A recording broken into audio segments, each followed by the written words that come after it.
कृष्णाय वासुदेवाय हरये परमात्मने प्रणतक्लेशनाशाय गोविन्दाय नमो नमः। सच्चिदानन्दरूपाय विश्वोत्पत्त्यादिहेतवे तापत्रयविनाशाय श्रीकृष्णाय वयं नमः। ओम नमो भगवते वासुदेवाय। जय श्रीमन्नारायण। इस कथा गंगा में अवगाहन करने के लिए हमें आज भी नैमिषारण्य चलना पड़ेगा, जहाँ सूत जी महाराज 88,000 ऋषियों को कथा सुना रहे हैं।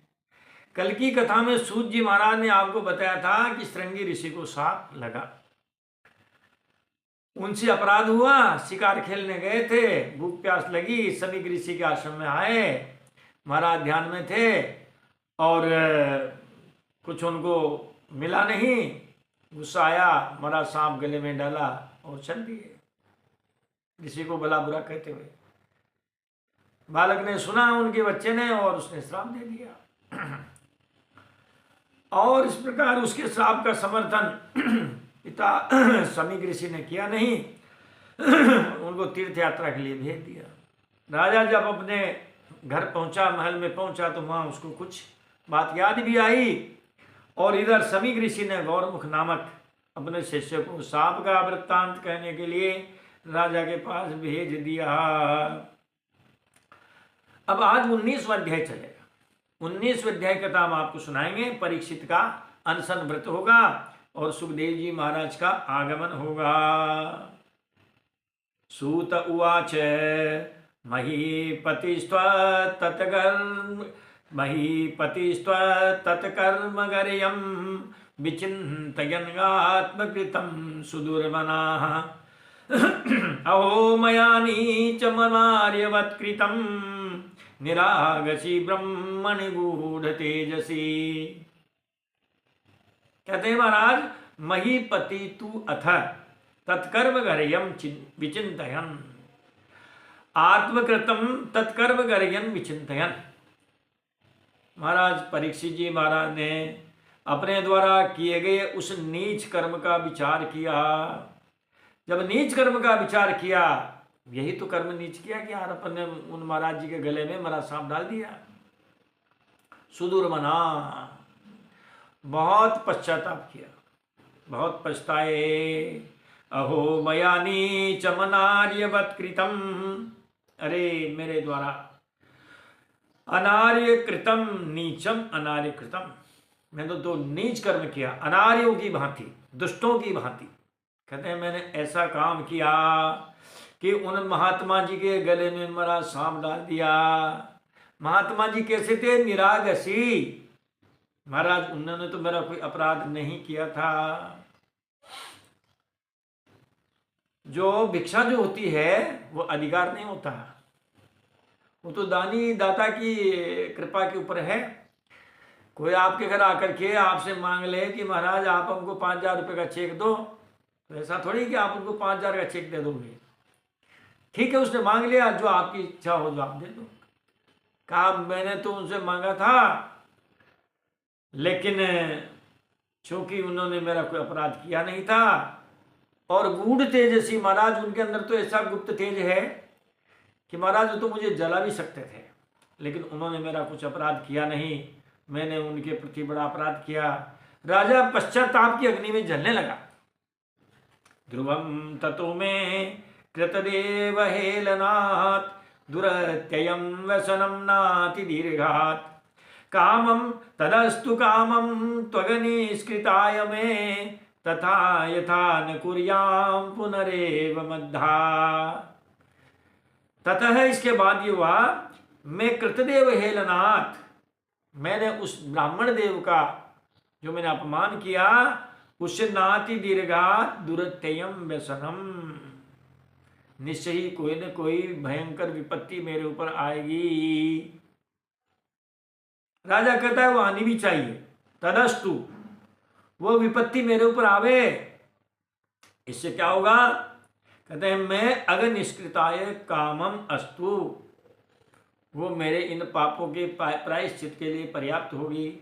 यदि मेरे ऊपर विपत्ति आएगी तो उन मेरे पापों का प्रायश्चित हो जाएगा। दुखों में पाप क्षीण होते हैं और सुख में पुण्य क्षीण होते हैं। मेरे पापों का नाश हो जाएगा। और यथा न कुर्याम पुनरेव बद्धा, इसके बाद मैं कभी भी इस प्रकार साधु महात्माओं का अपमान नहीं करूंगा। अद्यैव राज्यम बलमृद्धकोशं प्रकोपित ब्रह्मकुलानलो मे दहत्वभद्रस्य पुनर्न मे भूत पापीयसीधिर्द्विजदेव गोभ्यः। आज ही मैं अभद्र से दहतु, मेरे जैसे अभद्र, भद्र का मतलब होता है ना श्रेष्ठ, अभद्र का मतलब क्या हुआ? नीच। मेरे जैसे नीच राजा का दहतु जल्द के राख हो जावे। अद्यैव आज ही हो जाए। क्या क्या महाराज? राज्यम बलम रिद्धकोशम, आज उस ब्राह्मण की क्रोधाग्नि में प्रकोपितो ब्रह्मकुलानलो में, उस ब्राह्मण की क्रोधाग्नि के द्वारा आज ही मेरा राज्य, मेरी सेना, मेरा कोष सब कुछ जल करके राख हो जावे। इससे क्या होगा? पुनर्न में भूत पापी ऐसी बुद्धि, इससे ऐसा होगा कि मेरी फिर द्विजदेव गोभ्य पापी ऐसी बुद्धि पुनर्न में अभूत, इसके द्वारा फिर किसी ब्राह्मण के प्रति, किसी गौ के प्रति मेरी इस प्रकार की पाप बुद्धि नहीं होगी।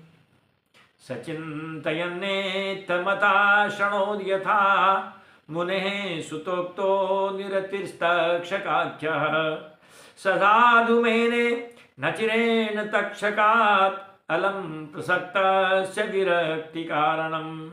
सचिंतयन इत्थम, वो इस प्रकार सोच ही रहा था। इतने में ही यथा शृणोत, उसने जैसा सुना, गौरमुख नाम का ऋषि वो शिष्य भेजा था महात्मा जी ने, कह दो राजा से जाके, भैया 7वें दिन तुम्हें मृत्यु का श्राप लगा है। आप अपने मोक्ष के बारे में, परलोक के बारे में जो कुछ साधन करना चाहो कर लो, यज्ञ हवन पूजा पाठ ब्राह्मणों से जो भी कराना हो करा लो। तो उसने जब ये सुना, निरतित तक्षक आख्या है, तक्षक नाम के नाग से जब उसने मृत्यु का समाचार सुना तो ससाधु मेने न चिरेण तक्षकात, तक्षक के द्वारा उसने जब मृत्यु के समाचार सुने तो उसने उनको अच्छा माना। चलो अच्छा हुआ, क्या होगा इससे? कहा मेरे पापों का प्रायश्चित हो जाएगा।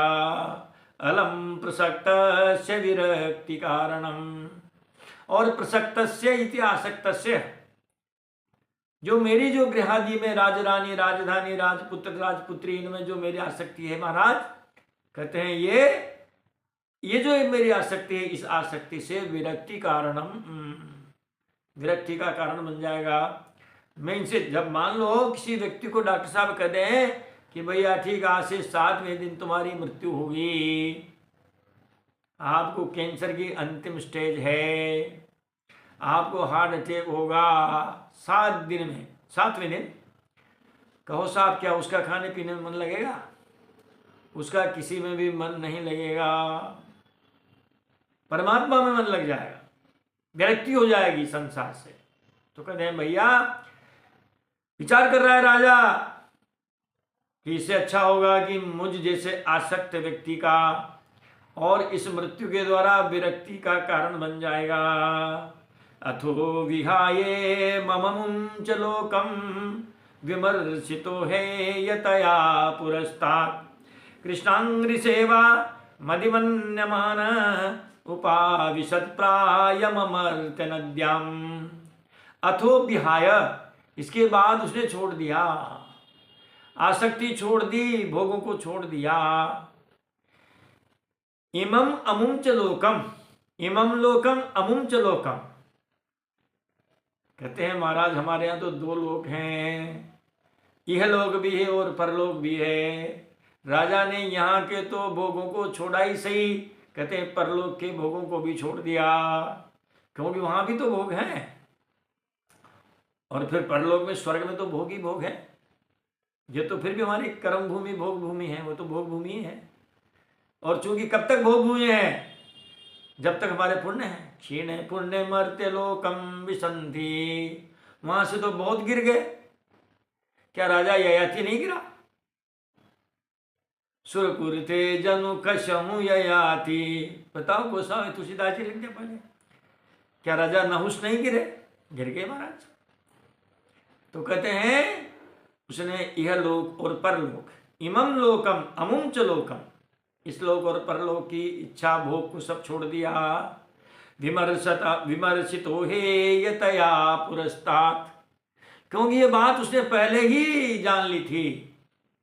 अरे महाराज कथा सुनता होगा, राजा तो ठहरे, अच्छे विद्वानों से कथा सुनता होगा, विद्वानों ने कह दिया होगा भैया ये लोग भी कुछ नहीं है और परलोक भी कुछ नहीं है, मुक्ति ही सर्वोपरि, मोक्ष ही सर्वोपरि है। उमा कहूँ मैं अनुभव अपना, सत्य हरि भजन जगत सब सपना। उमा कहूँ मैं अनुभव अपना, सत्य हरि भजन जगत सब सपना। तो ये विचार कर लिया होगा उसने। कृष्णांग्रि सेवा मदिमन्यमान, उसने तो भगवान श्री कृष्णार जो कृष्णचंद्र भगवान की चरणार बिंदों की सेवा को ही मुख्य माना, अधिमन्य माना, सबसे सर्वोपरि, अधि इति ऊपरी, ऊपर माना। और उपाविशत्प्रायम अमर्त्य नद्याम, नद्याम इति नद्यास तटे, कहते हैं गंगा नदी, अमर्त्य नदी देव नदी, देव नदी जो गंगा नदी है, उस गंगा नदी के किनारे पर। और प्रायम, प्रायम उपाविशत, प्रायम इति आमरणांतम, मृत्यु पर्यंत उसने आकर के अनशन व्रत ले लिया, गंगा किनारे आके बैठ गया। उसी के साथ महाराज पूरे, हालांकि उसने कोई कहा नहीं, ढोल नहीं पिटवाया, लेकिन जब आया तो उनके साथ उनके परिकर परिजन और प्रजा सब, ऋषि मुनि सब उनके साथ में चल दिए। अगर मान लो गांव के सरपंच साहब यात्रा जा रहे हों तो गांव के कई लोग सरपंच साहब के साथ चले जाते हैं। कुछ लोग कहते हैं महाराज हम भी चलते लेकिन पैसा कौड़ी नहीं है, तो क्या कहते हैं पटेल जी सरपंच साहब, अरे चलो यार पैसे कौड़ी क्या चिंता करते हो, अपने पास बहुत पैसे कौड़ी है ना, बाद में साफ कर देना। ऐसे भी कई चले जाते हैं। तो महाराज उनके साथ भी ऋषि मुनि चले। अत्रिर्वशिष्ठश्च वनः शरद्वान्, अरिष्टनेमिर्भृगुरङ्गिराश्च, पराशरोगादिसुतोत राम, उतत्य इंद्र प्रमदेद्मबाहो। महाराज अत्रि ऋषि, वशिष्ठ जी महाराज, च्यवन ऋषि, शरद्वान, अरिष्टनेमि, भृगु, अंगिरा, पराशर, गादिसुत, ये विश्वामित्र जी हैं। जाधि तनय मन चिंता व्यापी, हरि बिनु मरहिन निशिचर पापी, हरि बिनु मरहिन निशिचर पापी। ये गादी तनय कौन? विश्वामित्र जी। दशरथ जी के आए, राम जी लक्ष्मण जी को ले गए, ताड़का सुबाहु सबका संहार करवाया महाराज। मगर गुरु कृपा से केवल इतना ही नहीं होता है। अरे गुरु कृपा से भैया फिर राम जी का ब्याह भी करवाया। लगे जनकपुरी, कहा उन्होंने कहा बच्चों ये जनकपुरी से पत्रिका आई है भैया धनुष यज्ञ की, चलो। तो गुरु जी के साथ राम लक्ष्मण जी भी गए और महाराज वहां धनुष भंग किया। कभी हम आपको राम कथा सुनाएंगे, बस ये एक बार भागवत कथा पूरी हो जाए, उसके बाद श्री राम कथा, उसके बाद श्रीमद् भगवद गीता के श्लोकों का अर्थ। हमारे कोई काम नहीं है, बस यही काम है, अच्छा समय पास हो, व्यतीत हो। काव्य शास्त्र विनोदे में कालो गच्छति धीम था। तो कहते हैं महाराज, और राम, राम का मतलब यहाँ परशुराम जी महाराज भी गए। उतत्य, ये बृहस्पति जी के भाई हैं उतत्य। इंद्र प्रमद और इद्मवाह और भी गए। और कौन कौन गए? अन्य च देवर्षि ब्रह्मर्षि वर्या, और भी जो देवर्षि हैं नारद जी जैसे, और भी जो ब्रह्मर्षि हैं महाराज वशिष्ठ जी जैसे, और राजर्षि वर्या अरुणादय से, और जो राजर्षि हैं जो राजाओं में ऋषि की तरह रह रहे हैं महाराज, ऐसे भी गए। नाना हर्षय प्रवरान समेताम, सब जब वहां जाकर के बैठे, नानार्षय प्रवरान, नाना आर्षेय प्रवरान, नाना प्रकार के जो आर्षेय हैं, आर्षेय का मतलब ऋषि पत्यम पुमान आर्षेय, अनेक प्रकार के जो ऋषि मुनि हैं, चाहे वो देवर्षि हैं, ब्रह्मर्षि हैं, राजर्षि हैं, इनके वंश में पैदा होने वाले जितने और भी जितने ऋषि महर्षि हैं महाराज, वो सब विराजे हैं। और उन सब को राजा ने क्या किया कि अभ्यर्च्य राजा शिरसा वंदे, राजा ने सबकी पूजा की, अर्चना की, सेवा पूजा अर्चना के सामान लेके होंगे, वर्ण के सामान, सबका तिलक बरनी की महाराज। और जो है गुरुर्ब्रह्मा गुरुर्विष्णु गुरुर्देवो महेश्वर गुरुर साक्षात परब्रह्म तस्मै श्री गुरवे नमः, सबको प्रणाम किया।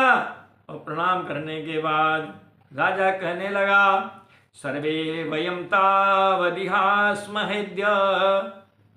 कलेवरम यावदसो विहाय लोकम परम विरजस्कम विशोकम या सत्ययम भागवत प्रधान। राजा ने जब सबकी सेवा पूजा अर्चना की तो महाराज ऋषि मुनियों ने भी उनको आश्वासन दे दिया, झूठ मूठ का आश्वासन नहीं, जैसे आ देते हैं लोग बीमार से मिलने जाते हैं घर पे, हॉस्पिटल पे, कहते हैं महाराज जो है हम थोड़ा समय नहीं था लेकिन फिर भी चलो भाई मिलना ही है उनसे, तो इसीलिए महाराज हम आए हैं और आप चिंता न करें, बस हम जाते रहेंगे और आप जब भी याद करेंगे तब आते रहेंगे, कोई काम हो तो जरूर बताइएगा, हम जरूर उपस्थित रहेंगे। और ये कह करके जय श्री कृष्णा। लेकिन ऋषि मुनियों ने ऐसा नहीं कहा, उन्होंने तो कहा सर्वे वयम तावदिहास्म अद्य, आज से ही हम यहां पर तब तक रहेंगे, कलेवरम यावदसो विहाय, जब तक आपकी मोक्ष ना हो जाए। 7 दिन तक डेरे वहीं डाल दिए ऋषि मुनियों ने, जब तक आप अपने इस कलेवर को, इस पांच भौतिक देह को जब तक आप छोड़ करके कहां नहीं चले जाओगे, लोकम परम, उस परम लोक को, विरजस्कम विशोकम, कहते हैं जो माया दोष से रहित है, वीरजस्कम विशोकम, शोक से रहित। अब ऐसा तो कोई लोक नहीं है, ऐसा लोक तो केवल भगवत धाम ही है। देखो भगवत धाम में स्वर्ग लोक में अंतर है, स्वर्ग लोक में तो ईर्ष्या है, वहां तो देखो आप झगड़े टंडे होते रहते हैं, कभी बलि राजा कभी बलि इंद्र बनता है, कभी देवराज इंद्र बनते हैं अमरावती के। उन्होंने कहा महाराज जब तक आप वीरजस्कम विशोकम, जब तक आप और माया दोष से रहित और उस शोक रहित भगवत धाम में तब जब तक नहीं चले जाते तब तक हम यहीं रहेंगे। 7 दिन तक साधु महात्माओं ने बैठ करके वहां भजन कीर्तन हवन किया और राजा के उस लोक को प्राप्त करने के लिए, और उन्होंने कई विभिन्न प्रकार के जप यज्ञ अनुष्ठान किए और वहीं रहे। तब राजा ने कहा, राजो वाचे तमोपयातम प्रतियंतु विप्रा गंगा च देवी धृतचित्तमी से द्विजोपसृष्ट कुहकस्थ क्षको वा दशत्वलम गायत विष्णुगाथा, विष्णुगाथा गायत यूयम गायत अलम दसतु। महाराज मुझे तक्षक नाग डसले मुझे कोई चिंता नहीं, आप तो भगवान की कथा का श्रवण कराइए। तम ऐसे मुझको, तम विष्णु गाथा गायत है, ऐसे आप मेरे लिए क्या करो, क्योंकि मो उपयातम, मोपयातम मां उपयातम, मां इति मां, मुझे सुनाइए। तम माम उपयातम इति शरणागतम, उपसमीपे, महाराज मैं आपके शरणागत हूं, इसीलिए क्या करें आप, कहते हैं महाराज मैं आपके शरणागत हूं और मैंने प्रतियंतु अनुग्रहणंतु, महाराज आप मेरे ऊपर कृपा करें, मैं आपकी शरणागत हूं। कौन, किन किन की? मैं विप्रा और गंगा से देवी। हे ब्राह्मणों, मैं आपकी शरण में हूं, इस गंगा देवी की शरण में हूं और धृतचित्तमी से, धृतचित्तम ईसे, ईसे धृतचित्तम तम माम, श्री ठाकुर जी के चरणों में जिन्होंने अपना चित्त समर्पित कर दिया है, ऐसे मुझको आप कथा सुनाइए। दहत्वलम द्विजोपशिष्ट कुहक तक्षक हुआ, ब्राह्मण के द्वारा भेजा हुआ चाहे कोई तक्षक नाग आवे, चाहे उसके बहाने कोई और दूसरा कपट वेशधारी कोई दूसरा आए, दशत्वलम अलम दशतु, कोई बात नहीं, खूब मुझे डस ले, अलम इति पर्याप्तम, खूब डस ले उसके मन मर्जी के अनुसार, कोई कष्ट नहीं, कोई दुख नहीं, आप तो हमें भगवान की कथा का पान कराइए। ततश्च प्रीच्यमिमं विपृच्छे विस्रभ्य विप्रा इति कृत्यतायां सर्वात्मना म्रियमाणश्च कृत्यं शुद्धं च तत्रामृषताभियुक्ताः। आप अभियुक्त हैं, देखो कैसा शब्द है अभियुक्त। सामान्य भाषा में तो अभियुक्त किसी को ही, अपराधी को ही कहते हैं, लेकिन मूल में तो अभियुक्त शब्द की अगर देखा जाए, उत्पत्ति देखी जाए तो युक्त से अभियुक्त उपसर्ग है, युक्त का मतलब लगा हुआ है ना। और अभी इति सामुख्यम, अभी जो उपसर्ग है वो तो सामने के लिए प्रयोग की जाती है। जैसे मान लो कहते हैं ना अभियंता, अभियंता का मतलब यह है कि वो अपने ड्यूटी की तरफ सामने जाएगा। बिजली के अभियंता हैं तो बिजली का खंभा टूट गया तो उधर तो जाएंगे, कोई नहर के अभियंता है, नहर टूट गई तो उधर तो जाएंगे। तो यहाँ इसी प्रकार अभियुक्ता जो है वह भगवान के भजन में लगे हुए, ईश्वर भक्ति में लगे हुए आप लोग। कहते हैं तत्र शुद्धम कृत्यम आमृषत, मेरे लिए शुद्ध कर्म का निर्देश दीजिए। ततश्च प्रच्यमिमं विपृच्य, ततश्च विप्रा, हे ब्राह्मणों, महाराज विश्रभ्या, कहते हैं आप लोगों पर मैं पूर्ण विश्वास करके, इति कृत्यताया, मैं अपने कर्तव्य के विषय में, इमं पृच्छम विपृच्छे, प्रष्टव्यम, इमं प्रष्टव्यम विपृच्छे, मैं ये पूछने लायक जो प्रश्न है वो मैं आपसे पूछता हूं, क्योंकि आप अभियुक्त हैं। अभियुक्त का मतलब आप ईश्वर भजन में लगे हुए हैं, आप अध्ययन में स्वाध्याय में लगे हुए हैं। भाई जो स्वाध्याय में लगा हुआ होगा वही तो बताएगा। इसीलिए वेदों ने तो ब्राह्मणों को आज्ञा दी है कि हे ब्राह्मणों स्वाध्याय प्रवचने छे, स्वाध्याय करो प्रवचन करो। स्वाध्याय नहीं करोगे तो प्रवचन कैसे करोगे भाई? फिर कथा करोगे तो 1 घंटे में फिर तो 5-7 भजन बोलना ही है, फिर तो शेर शायरी और पर जितने भी होते हैं नाटक जितने हैं वो तो सब आप करना ही है, क्योंकि टाइम तो पास करना है आपको, है ना। तो कहते हैं आप सभी बड़े ईश्वरी कार्य में लगे हुए हैं। तत्र आम्रशत, आप विचार कर बताइए कि सर्वात्मना, सबके लिए सब अवस्थाओं में क्या करना चाहिए। खुद के लिए नहीं पूछा, पहले सबके लिए पूछा, फिर बाद में अपने लिए पूछा। महाराज सर्वात्मना शुद्धम कृत्यम किम अस्ति, सबके लिए सब अवस्थाओं में तन और मन से करने योग्य कार्य विशुद्ध कर्म क्या है, सबके लिए पूछा। फिर बाद में कहा उसने म्रियमाणश्च, च लगा हुआ यहां, च का मतलब और, सबके लिए बताओ महाराज। कर मैं तो मरणासन हूं, मैं तो ये पूछूंगा कि मरने वाले व्यक्ति को क्या करना चाहिए, लेकिन मेरा तो प्रश्न ये भी है कि सबके लिए सब अवस्थाओं में शुद्धम च कृत्यम किम अस्ति, तन और मन से करने योग्य विशुद्ध कर्म क्या है, और म्रियमाणश्च, और जिसकी मृत्यु निकट हो महाराज उसके लिए भी तन और मन से करने योग्य विशुद्ध कर्म क्या है। इन्हीं प्रश्नों के उत्तर से सुखदेव जी महाराज ने संपूर्ण भागवत में राजा परीक्षित को दिए हैं। तत्रा भवद भगवान व्यास पुत्रो यदृच्छया गामटमानोनपेक्षः अलक्ष्यलिंगो निजलाभ तुष्टो मृतश्च बालैरवधूतवेशः। इस प्रकार राजा परीक्षित वहां उपस्थित सब ऋषि महर्षियों से कह रहे थे इतने में ही तत्राभवत भगवान व्यासपुत्र, वहां पर भगवान व्यासपुत्र आए। व्यासपुत्र सुखदेव जी महाराज, उनके लिए आप भगवान व्यासपुत्र है, वे साक्षात भगवान हैं।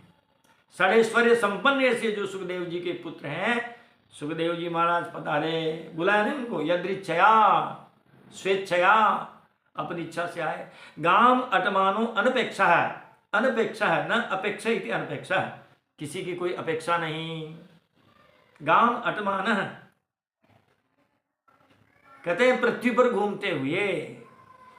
अट सातत्य गमने, अट का मतलब है जो हमेशा ही घूमता रहे। कहते हैं महाराज वो तो घूमते घूमते अपनी इच्छा अनुसार आए। अलक्ष्य लिंगो, कोई चिन्ह नहीं। संतु साधु संतों बाबा जी का जैसा कोई चिन्ह नहीं, कोई जटाजूट को नहीं, कुछ नहीं। निज लाभ तुष्टो, अपने ही उस आत्मानंद में जो लीन है, वो तो परमहंस है, इसलिए अपने आप अपनी ही आत्मा में बड़े प्रसन्न होते हुए वृतश्च बालैरवधूत वेशः, बच्चों से घिरे हुए हैं। महात्मा जी के साथ बच्चे भी आ रहे हैं हा हुल्ला करते हुए, और महाराज इस तरह से अवधूत के वेश में महाराज पधारे। सविष्णुरातो तितये आगताय तस्मै सपर्यां शिरसा जहार, ततो निवृत्ता यमुदा स्त्रियोर्भका महासनेशोपविवेश पूजितः। स विष्णुरातः, विष्णुना रातः रक्षितः इति विष्णुरातः इति परीक्षित। स परीक्षित, उन परीक्षित ने आगताय अतिथये, आने वाले उस अतिथि का, सुखदेव जी महाराज का, तस्मै सपर्याम आजहार, उनकी पूजा की। शिरसा आजहार, और मस्तक झुक करके प्रणाम करके महाराज उनकी पूजा की। ततो निवृत्ता यबुदा स्त्रियोर्भका, उनके साथ जो भीड़ आ रही थी, भीड़ में कौन कौन? अबुदा अज्ञानी भी थे, कुछ स्त्रियां भी थी, बच्चे भी थे, सब आ रहे थे उनके साथ महाराज के साथ। गांव में से होके निकले, सब साथ लग गए। जब वो सब चले गए तो महासनेशोपवेश पूजिता है, सुखदेव जी महाराज का पूजन किया और उनको व्यास गद्दी पर बैठाया। और सबने निवेदन व्यास सुखदेव जी महाराज से किया कि महाराज आप ही कथा सुनाइए। और वहाँ तो व्यास जी महाराज भी विराजमान हैं। आज भी सुखदेव जी महाराज की तरह ही और जो कथा व्यास होते हैं उनको बड़ी सेवा पूजा और बड़े आदर के साथ फूल माला तिलक चंदन सब करके और व्यास गद्दी पर उनकी पूजा की जाती है। लिफाफा भी भेंट किया जाता है। ये वही प्रक्रिया है जो कहते हैं महासनेशोपविवेश पूजितः, पूजितः महासने उपविवेश है। और उन्होंने सुखदेव जी की पूजा की। पूजित होने के बाद सुखदेव जी श्रेष्ठ आसन पर विराजमान हुए। परीक्षित उवाच, परीक्षित जी ने कहा, अहो अद्य वयं ब्रह्मन् सतसेव्या क्षत्र बंधवः कृपया अतिथि रूपेण भवद्भिस्तीर्थकाः कृताः। अहो अद्य वयं ब्रह्मन्, हे ब्रह्मन्, हे सुखदेव जी महाराज, बड़े आश्चर्य की बात है, बड़े भाग्य की बात है। अद्य वयम सतसेव्या क्षत्र बंधवः, वयम क्षत्र बंधवः, हम तो महाराज नीच क्षत्रिय हैं। बंधु शब्द लग जाता है ना किसी के पास तो उल्टा अर्थ हो जाता है। क्षत्र बंधु का मतलब नीच क्षत्रिय, ब्रह्म बंधु नीच ब्राह्मण। कहते हैं सतसेव्या, अरे महाराज आज आपने हमें सेवा का अवसर दिया। कृपया अतिथि रूपेण, आपने कृपा करके और इस अतिथि रूप में जो है आप पधारे और हमें सेवा का अवसर दिया। भवद्भिस्तीर्थ का कृताः, अतिथि रूप में पधार कर आपने हमें तीर्थ के तुल्य बना दिया महाराज। और राजा परीक्षित के द्वारा सुखदेव जी महाराज की स्तुति की है। ये स्तुति हिंदी में ही है, प्राय कथावाचक इसको करते हैं। लो आप अपन भी कर लेते हैं, आप भी हमारे साथ बोलिए। हरि की कथा सुनाने वाले, प्रभु की कथा सुनाने वाले, तुमको लाखों प्रणाम, तुमको लाखों प्रणाम। हम भूल गए थे मद में हम खो गए थे तन मन में, हम भूल गए थे मद में। हम खो गए थे तन मन में, हरि की राह बताने वाले, प्रभु की राह बताने वाले, तुमको लाखों प्रणाम, तुमको लाखों प्रणाम। हम लेकर विष का प्याला जा रहे थे यम के गाला, हम लेकर विष का प्याला जा रहे थे यम के गाला। प्रभु की सुधा पिलाने वाले, हरि की कथा सुधा पिलाने वाले, तुमको लाखों प्रणाम, तुमको लाखों प्रणाम। हम पार तेरा क्या पावे, बस शीश झुका यही गावे। हम पार तेरा क्या पावे, बस शीश झुका यही पावे। सुख वेद सुनाने वाले, तुमको लाखों प्रणाम, तुमको लाखों प्रणाम। तुम घट घट अंतर्यामी, कही विमल भागवत बानी। तुम घट घट अंतर्यामी, कही विमल भागवत बानी। प्रभु के दर्श कराने वाले, हरि के दर्श कराने वाले, तुमको लाखों प्रणाम, तुमको लाखों प्रणाम। हरि की कथा सुनाने वाले, प्रभु की कथा सुनाने वाले, तुमको लाखों प्रणाम, तुमको लाखों प्रणाम। और इस प्रकार सुखदेव जी महाराज की स्तुति की राजा परीक्षित ने, और अंत में पूछा, अतः पृच्छामि संसिद्धिम योगिनाम परमं गुरुम। पृच्छामि, आपसे पूछता हूं, आप योगियों के परम गुरु हैं। योगिनाम परमं गुरुम, आप योगियों के परम गुरु हैं, इसीलिए मैं आपसे पूछता हूं, जो मोक्ष का स्वरूप है उसके बारे में पूछता हूं। वही सबसे बड़ी सिद्धि है। क्या सिद्धि है? मोक्ष का जो स्वरूप है महाराज, उसकी आप बात हमें कहिए। पुरुषस्य यत् कार्यम म्रियमाणस्य सर्वथा, उसका स्वरूप और साधन के संबंध में मैं आपसे प्रश्न कर रहा हूं, आप वही मुझे बताइए। म्रियमाणस्य सर्वथा, जो हमेशा मरने योग्य है या जिसकी मृत्यु अति निकट है, महाराज उस मरणासन्न व्यक्ति को क्या करना चाहिए? कथयस्व महाभाग यताहम अखिलात्मनि कृष्णे निवेश्य निसंगम मनस्त्यक्ष कलेवरम। कथयस्व महाभाग, हे महाभाग, हे गुरुदेव, कथयस्व, आप उन साधनों को कहिए। यथा अहम अखिलात्मनि कृष्णे निवेश्य निसंगम मनः त्यक्षे कलेवरम। कलेवरम त्यक्षे, मैं मेरे शरीर का त्याग करूंगा, लेकिन महाराज मैं कब करूंगा, कैसे करूंगा? अखिलात्मनि कृष्णे निवेश्य मनः, मैं मेरे मन को भगवान श्री कृष्ण में जो है उसमें उनको धारण करके, उनके मन में धारण करके, भगवान कृष्ण के स्वरूप को मेरे हृदय में धारण करके मैं निसंग, निसंग का मतलब है आसक्ति रहित। जीव का पुनर्जन्म होता है। जीव का पुनर्जन्म कब होता है? जब संग होती है, आसक्ति होती है। आसक्ति होती है तो बंधन है, और निसंग होता है तो मुक्ति है। इसीलिए महाराज कहते हैं मनः त्यक्षे, मैं मन त्यागूंगा, छोड़ सकूं, कलेवरम त्यक्षे। इसीलिए महाराज आप जो है मेरे को ऐसी कथा सुनाइए, ऐसी कथा सुनाइए, उपदेश दीजिए कि मैं अपने आसक्ति रहित मन को सर्वात्मा भगवान श्री कृष्ण में तन्मय करके और अपना शरीर छोड़ सकूं। न मे अस्वः परायन्ति ब्रह्मन् अनसनादमि पिबतोच्युत पीयूषम अन्यत्र कुपिता द्विजात्।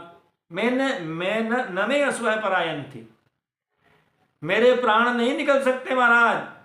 ब्राह्मण ने मुझे 7 दिन का पट्टा दे दिया जीने का, मैं चाहे भूखा रहूं चाहे प्यासा रहूं। इसीलिए कहते हैं सुखदेव जी महाराज ने जब कथा सुनाई, राजा परीक्षित ने निराहार रह करके 7 दिन तक कथा सुनी, दिन रात,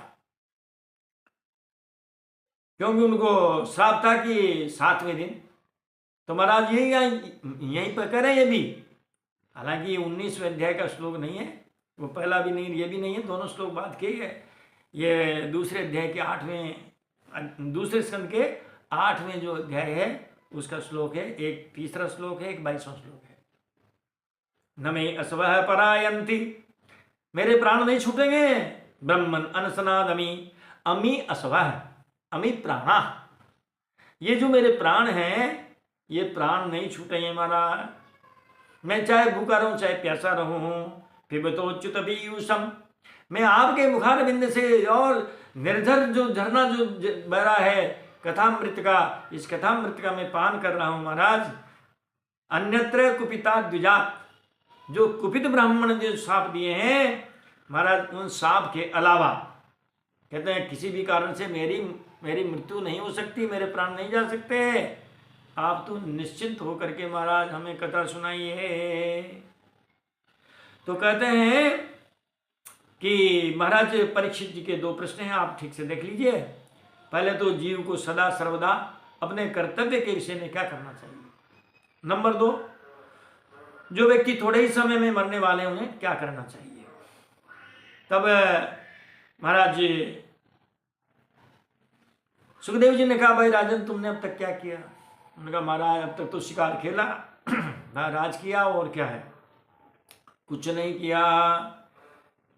तो सुखदेव जी ने सबसे पहले कहा, भैया सबसे पहले तो तुम भजन बोल लो, उसके बाद कथा शुरू करेंगे। आप भी बोलिए, हम भी बोलते हैं, हमारे साथ बोलिए आप।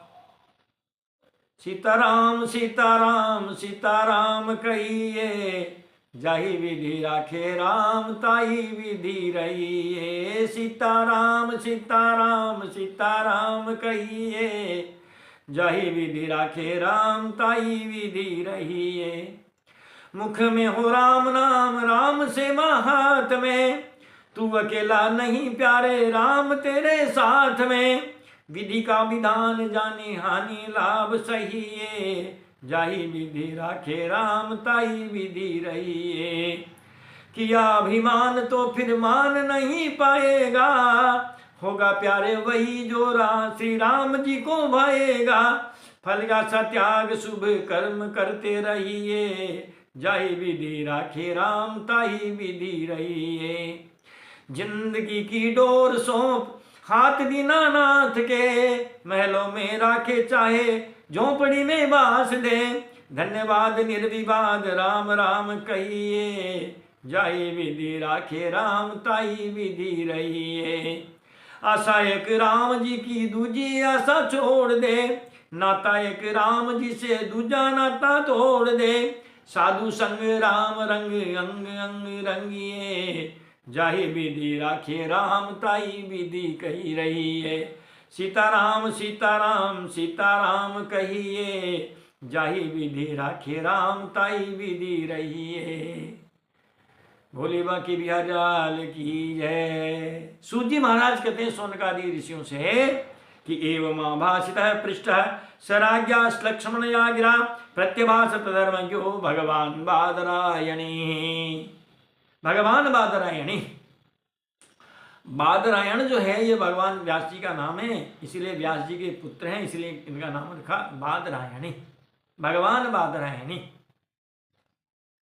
जो सुखदेव जी महाराज हैं वो प्रत्यभाषत कहने लगे, धर्मज्ञ है, वो धर्म का मर्म जानते हैं। धर्म का मर्म जानने वाले जो सुखदेव जी महाराज हैं वो राजा से कहने लगे।